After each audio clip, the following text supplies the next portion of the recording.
Good morning. My name is author Marcine Moore. I'm an international award best-selling author.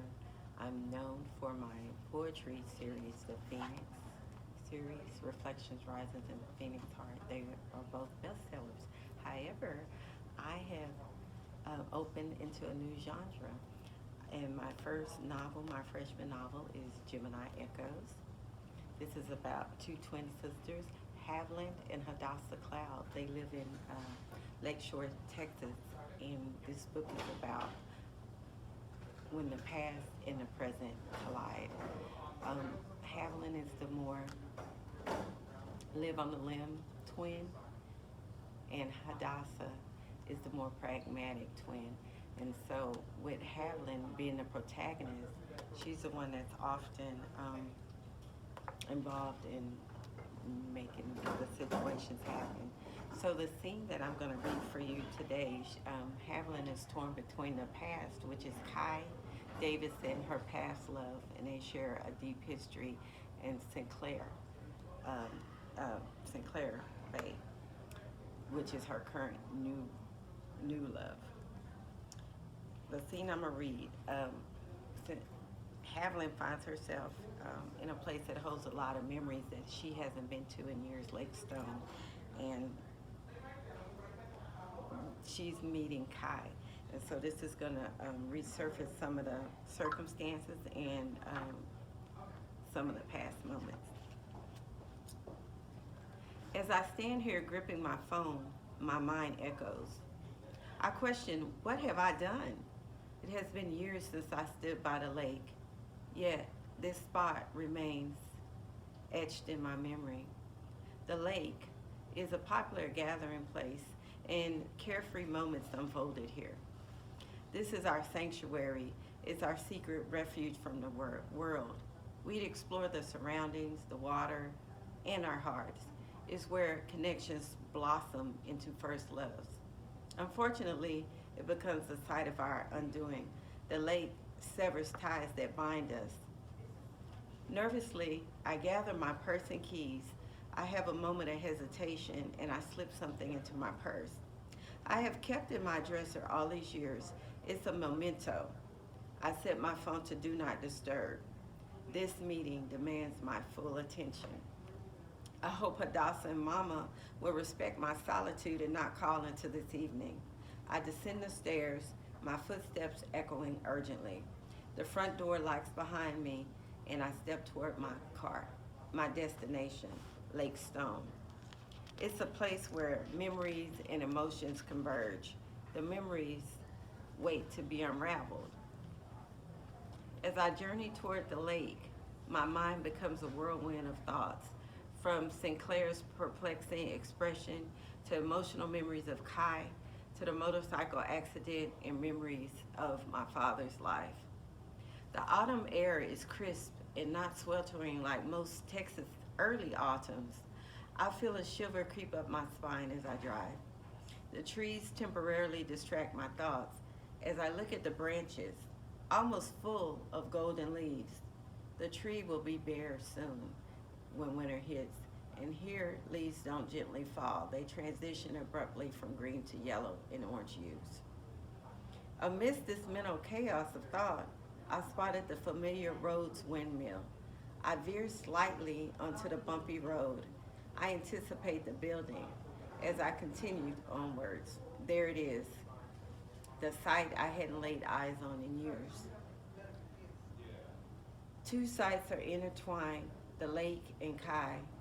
Kai stands outside, leaning against his weathered truck. He's gazing at the water as if in a trance. My car's approach startles him. He flinches and turns around. I pull up next to his truck. My heart races. From my purse, I retrieve the secret memento I've kept hidden. I step out of the car and walk towards Kai. Our eyes meet, and I manage to utter just one word, Kai. His expression shifts.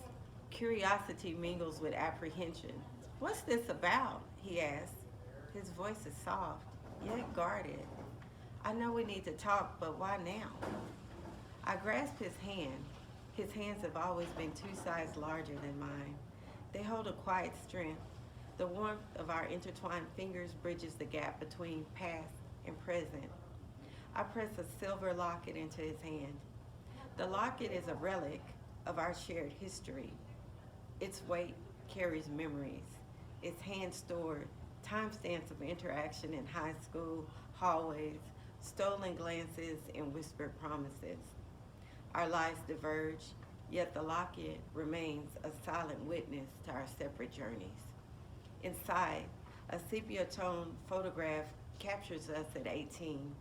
It's a snapshot of innocence and possibility. Our laughter, like fireflies in a jar, illuminates the frame. We are young and think we are invincible then. Kai insists that the locket holds luck.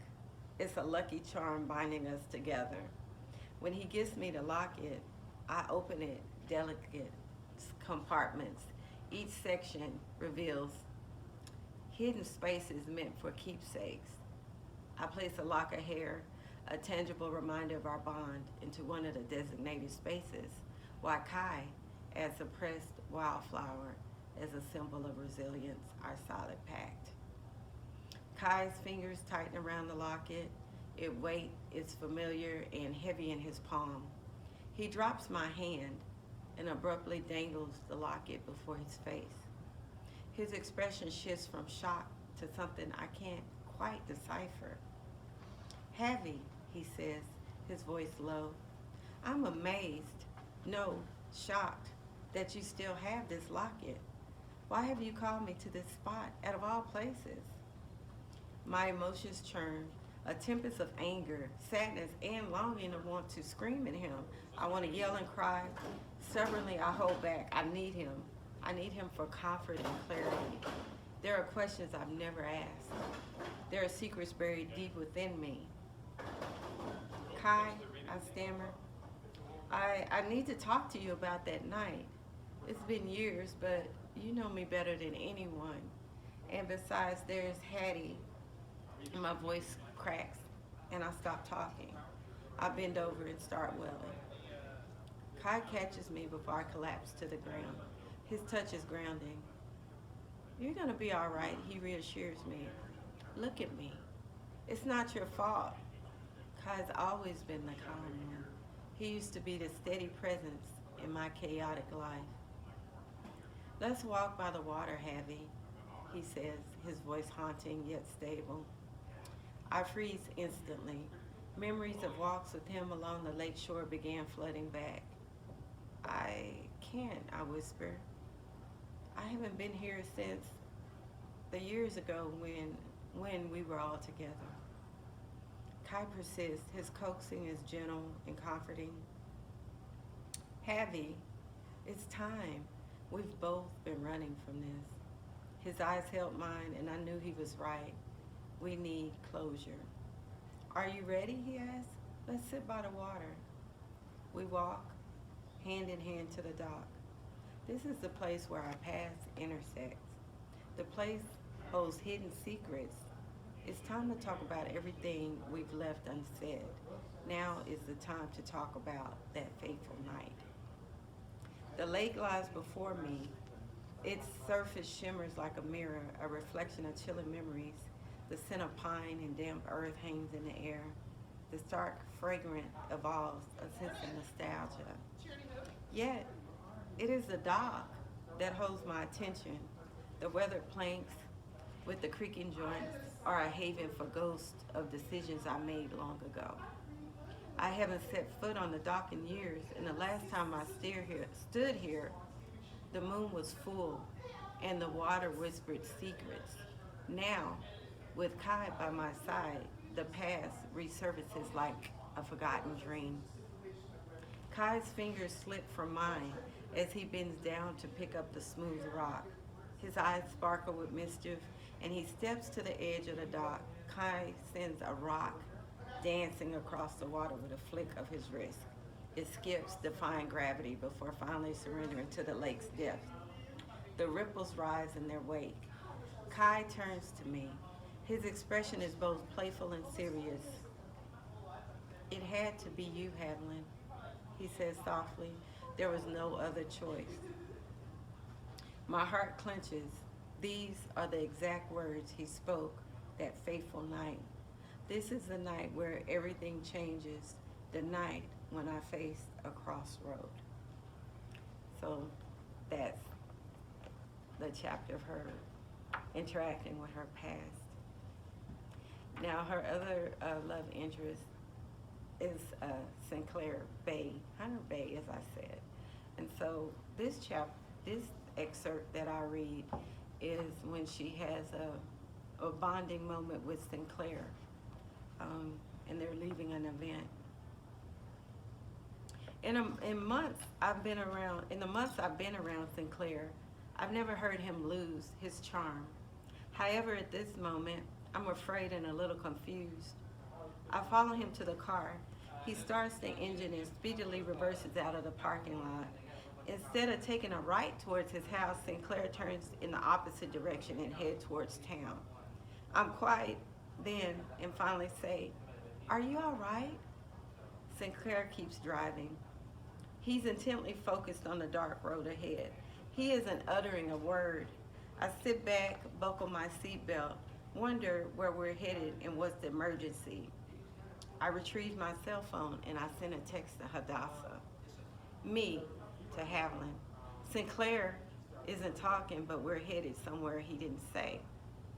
In the event of emergency, Hadassah can find me if no one else can locate my whereabouts. Sinclair remains silent, and I feel uneasy. Sin, look at me, or at least acknowledge what's going on. His voice is strained. My mom, those are the only words he can manage. I sit back with a knot in my throat because I see fear written all over his face. As Sinclair continues driving along winding roads, we venture deep into the countryside. Houses sporadically appear. Then he turns onto a narrow, dark dirt road that leads us to a solitary house. Sinclair parks in the circle driveway and leaps out of the truck. He momentarily forgets I'm with him. He hurries to the door while he jiggles the keys to get inside. I follow and notice a lady in the massive living room wearing professional medical scrubs. She introduces herself as Lauren. She's Miss Bay's nurse. The last name strikes me, and I immediately connect the dots. Madison Bay. I slowly repeat, Madison Bay, and Lauren's expression softens. I'm Havlin, I say. Nice to meet you, though I wish it were under better circumstances. Her eyes well up. Miss Bay has taken a turn for the worse, she explains. Sinclair has been caring for her when I'm not around, and I don't know how he'll handle it when she transitions. The gravity of the situation sinks in. Lauren, I hesitate. Who is Miss Bay to Sinclair? Lauren's eyes narrow, and she replies softly, Honey, she's his mother. I thought you knew. Lauren gaze bores into mine. She gestured towards a chair. Please take a seat. I'm going to check on Miss Bay. Sinclair, I'll be right back. As I process the information, confusion swirls within me. If Miss Bay is Sinclair's mother, why hasn't he mentioned it? Is it Madison Bay, the owner of the End Zone, and Sinclair? His last name is Hunter. My concern for him wars with my own selfish needs for answers. From up the hall, I heard a muffled voices and a door opening. Sinclair reappears. He's still cladded in his beastly attire. His voice strained, he speaks. Havlin, I cannot leave right now. No, let me rephrase, I will not leave. His words are deliberate. My rigid body language does not escape his awareness. My mom does not have long, he continues. We have called our priest to come and confer her last rites. The weight of his pain settles over me. I stand quietly while remembering my father's passing. Sin, I whisper, I'm not going anywhere. No questions, no, and no questions asked. He hugs me tightly, and then he kisses my forehead.